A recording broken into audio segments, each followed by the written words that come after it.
All right, today we're gonna bring a PlayStation holder, and this is actually gonna go underneath my desk here because I have too many wires. I don't have enough space on the top. It's completely full. So we're gonna put the PlayStation right in the front of it here in the desk. And they give you plenty of cables and all that stuff. And I'm remodeling in here, so this is perfect. I can move my desk because my desk has wheels, and it's gonna move along with my PlayStation. So let's go ahead and set this up. They give you the screws, and they even give you the main screw that goes right underneath the PlayStation 5. So which is good because I just took mine off here.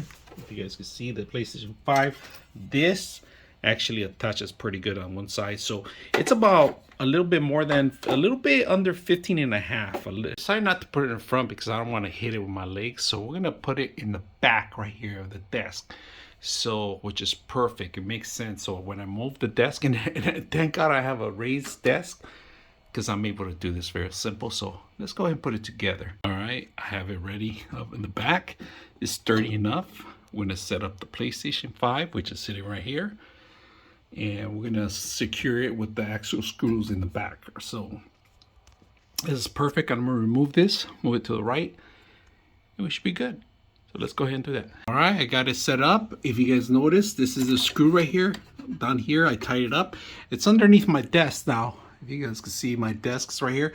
So I'm gonna have it here. It won't move permanent. Look at that. It's actually really tight from this side.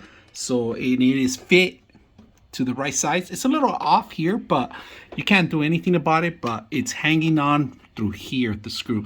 And it won't fall because it's hard to get out and hard to put back in. So I had to measure it exactly the same size. It took me a couple of tries, but I got it through.